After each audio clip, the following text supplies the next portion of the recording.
Ingekuwa wewe ni mshauri wa chama cha ODM, je, ungewaambia wabakie serikali bila masharti ama waunge mkono tu serikali up to 2027 na kuwekea serikali ama chama tawala masharti? Kwa sababu nilisikia bwana Oburu Odinga akizungumza, alisema kwamba hata kama itakuwa ni mazungumzo, the minimum ambao waweza kuchukua ni deputy president katika mrengo yote pale, iwe ni mrengo wa UDA ama mrengo wa United Opposition, ambao hao nao tayari wameshajipanga. Jana tunakumbuka tulisoma gazeti la The Star, waliweza kufichua kwamba United Opposition tayari wako na deputy president ambao wamependekeza, ambao ni Natembea.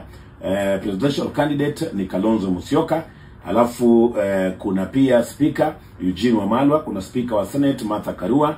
Alafu pia kuna prime cabinet secretary ambaye ni bwana Matiang'i pale. Kwa hivyo hata kama ODM wanasema watakuwa wanajadiliana pia na United Opposition waweze kupewa nafasi, hiyo ya deputy president ni kama tayari imeshachukuliwa pale. Kwa hivyo ni mipangilio ya kisiasa. Pia anasema anataka 50%. Na niliona wengi wakizungumza kwenye mtandao wanashangaa ikiwa Rigathi atakuwa anapewa 50% of government. Na tunajua Rigathi vile anapenda hii mambo ya shares.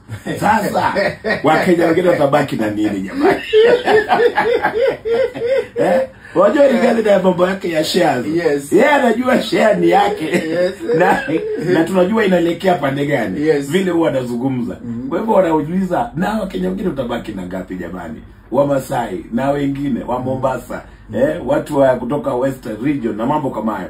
Hizi ndio njia ambazo zinatumika kuweza kupora pesa ya umma pale. Kuna mambo ya ghost workers, kuna pia mambo ya fake academic papers, watu ambao hawajahitimu wanapewa nafasi za kazi pale, wanalipwa mshahara. Kuna pia wale ambao wamesongesha miaka yao ya kuzaliwa, yani backdated birth certificate, yani mtu ashafika retirement age lakini kwa sababu alipeana birth certificate bandia bado anafanya kazi, msikilizaji. Kuna pia wale ambao wanapewa allowance mara mbili, na pia kuna wale wana manipulate job group na mambo kama hayo. Kwa hivyo wanasema hizi ndio njia tofauti ambazo zimekuwa zikitumika kuweza kupora pesa ya umma kupitia payroll.